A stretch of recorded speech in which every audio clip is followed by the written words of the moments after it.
Hello, magandang araw, magandang gabi. Kumusta kayo dyan aking mga minamahal na kababayan at welcome muli kayo sa aking channel, Norvev Heart Vlog. Welcome to this podcast. Okay, aking mga minamahal na kapatid, bago natin bibigyan ng konting reaction tong video na to, kung bago kayo sa aking channel, please naman huwag makalimot mag-subscribe, mag-like at mag-share at pakihit na rin ang all notification bell para mag-update kayo sa mga video aking upload. At mga minamahal kong kababayan, mga kapatid, kung nakita niyo itong nasa screen na to na lineup ng PDP Laban o Team Duterte o Team Suka,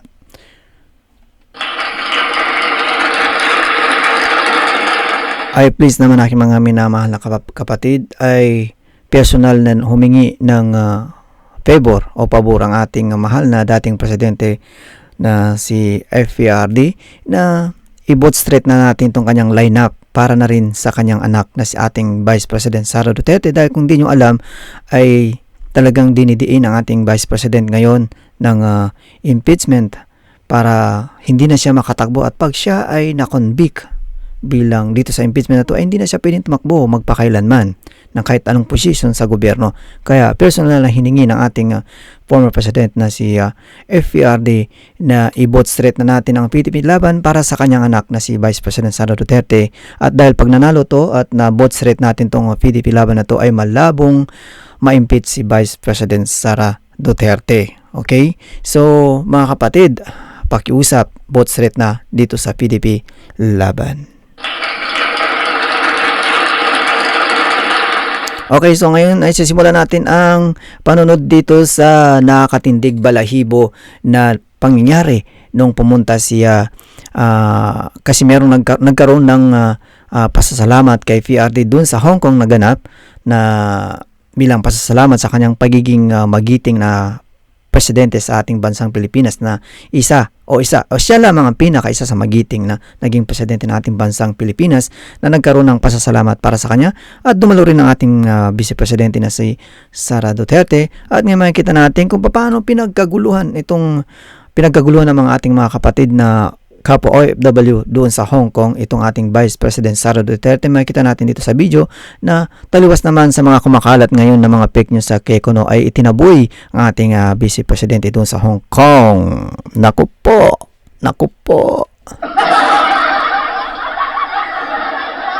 Ayan, kasi sila ay mga taong walang magawa sa buhay, mga bitter. At ngayon panonoodin natin ang video na to. Relax lamang kayo dyan, magtimpla na kayo ng kape.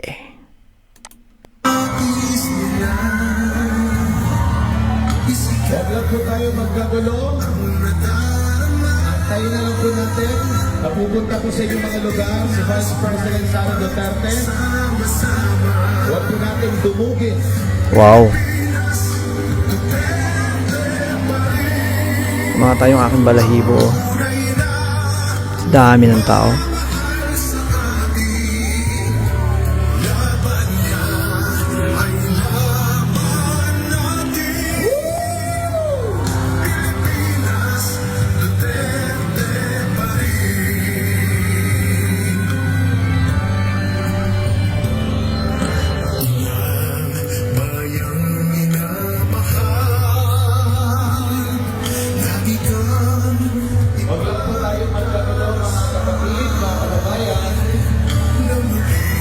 Antayin nyo lang po na makapunta po si Vice President sa inyong mga lugar.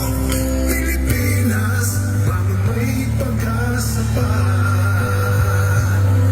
Pilipinas, Duterte pa rin. Ang tunay na nagmamahal sa atin. Laban niya ay laban natin. Pilipinas, Duterte pa rin. Pilipinas, Duterte pa rin. Ang tunay na nagmamahal sa atin. Laban niya ay laban natin. Pilipinas, Duterte pa rin. Pilipinas,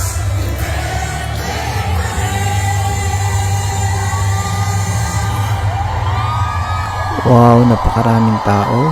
Talagang aking balahibo. Samantala tayo rin po ay sabay na sinasamahan ng ating mga kababayan. Parang gusto ko na rin mapaluha eh. Dito sa Pilipinas. Sa dami ng tao. Parang naramdaman ko, parang tear of joy. Sa Santa Maria, Bulacan. Uy, andyan pala mga ating mga kapatid na Banateros. Si Boss Dada. Sa Cainta, Rizal. Sa Imos, Cavite. Sa Liliwan, Yan, si Coach Oli. Rojas City, Capiz.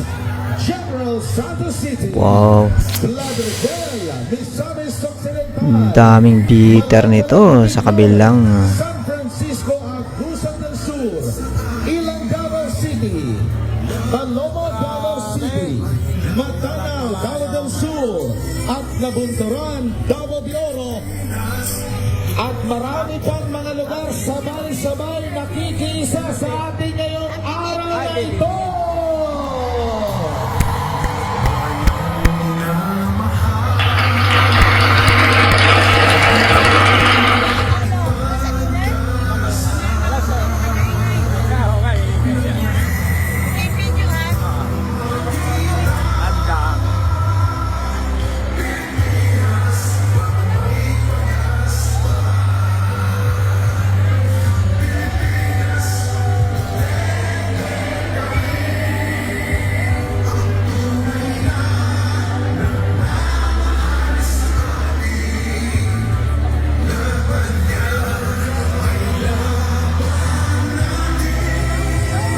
Diyan, si Kati Binag.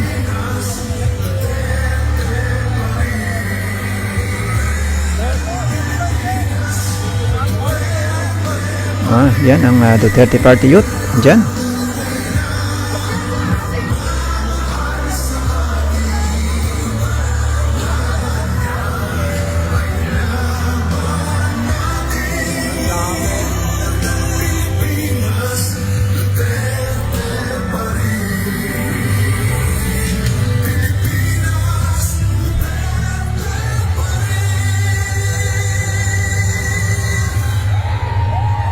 Wow.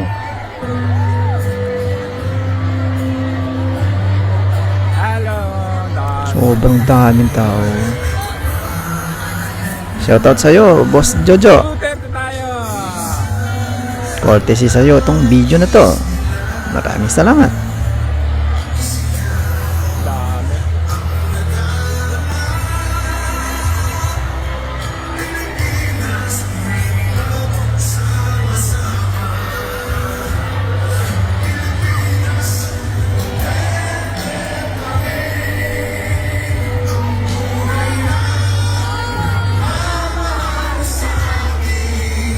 Sarap sa pakiramdam, ano?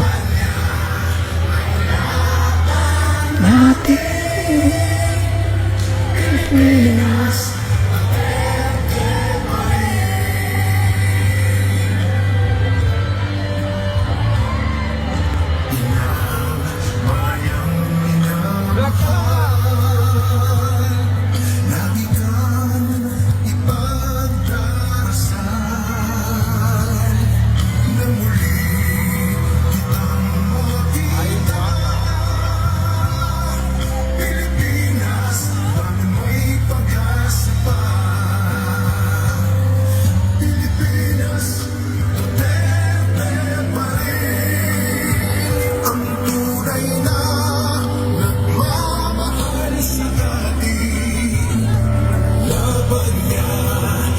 Laban natin Pilipinas, Duterte pa rin.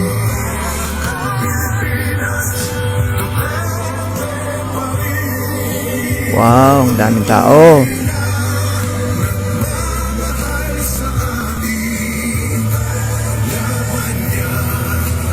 Laban natin Pilipinas, Duterte pa rin.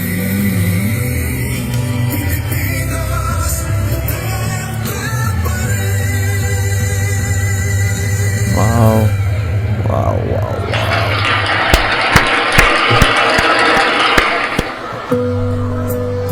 Grabe, ang daming tao. Meron pang nasa labas, hindi pa nakakapasok dyan.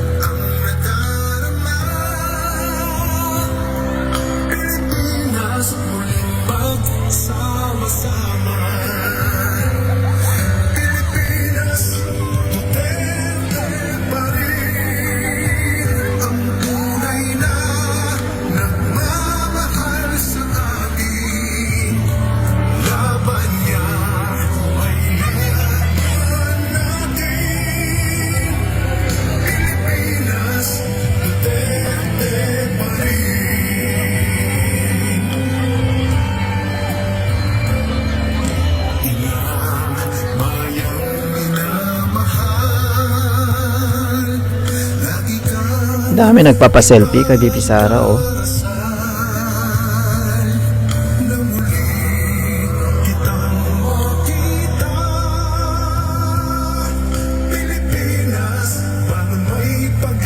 Alam nyo, pag natalo ang PDP laban, sure, dinaya to. Nakitang-kita naman natin sa dami ng mga tao dito, oh. Wow. Ay laban natin, Pilipinas, Duterte pa rin.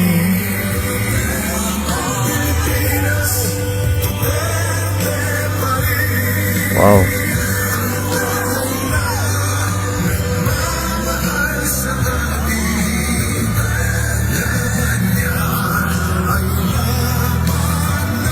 Sobrang nakakapanto na tinitindig ang aking balahibo. Parang gusto kong magti-tear of joy. Pinipigilan ko lang aking sarili.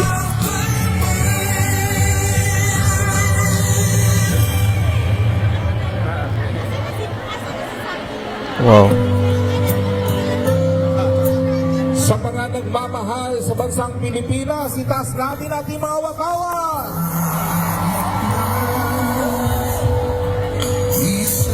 I-wave natin kung mahal natin ang Pilipinas. Yes, mahal natin ang bansang Pilipinas. Pilipinas na ang mahal.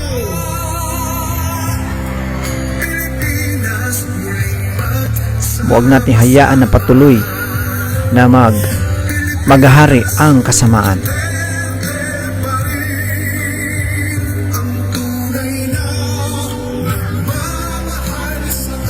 Ang mga Duterte lamang ang tanging pag-asa natin sa bansang Pilipinas. Dahil nakikita natin ang pamalakad ng gobyerno ngayon, matinding nakawan.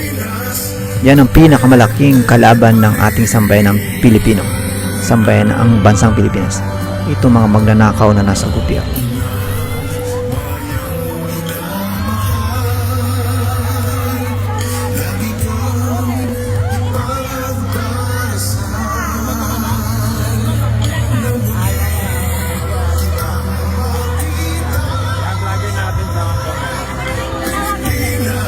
Wow. Okay, hinihiling natin ang lahat na bumalik sa mga buwan. Bumalik po tayo sa ating sariling mga buwan. Okay, mga minamahal na aking mga kababayan, no? Kitang-kita natin sa video na to, no? Yung pagkatuwa, yung talagang overcrowd na pakiramdam ng bawat ating mga kapwa OFW dyan sa Hong Kong, yung kanilang saya, yung kanilang pagmamahal sa mga Duterte, kitang-kita naman, sa kabila naman ng nasa kabilang kubol na sinasabi ay itinaboy daw ang ating Vice Presidente.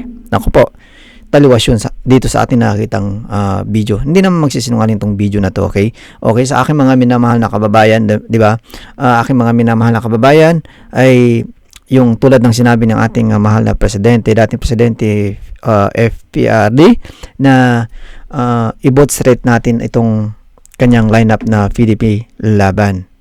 Huwag natin ito bibitawan sapagkat ito lamang ang kanyang lineup na to na pag-asa para may salba ang ating vice presidente. Alam naman natin ang impeachment ay it's all about numbers. Kaya pag ito ay nanalo lahat ng lineup ng PDP laban na Team Duterte, Team Suka, ay sure na hindi na ma-impeach si BP Sara Duterte. Okay? So pagsisumikapan natin lahat yan sa ating mga pamilya, ay kakausapin natin mga pamilya na iboboto natin ng PDP laban, at kung meron mang mamigay sa kanila ng pera o bibilihin sila ay kukunin nila, pero wag nilang iboboto kung sino man yun. Basta PDP laban, go straight lang. Okay? So, aking mga minamahal na kababayan, please naman, huwag makalimot mag-subscribe, mag-like at mag-share at pakihit ang all notification bell para maging update kayo sa anumang video aking upload. Maraming salamat. Ingat lagi kayo dyan. Mabuhay ang ating bansang Pilipinas. Safety first.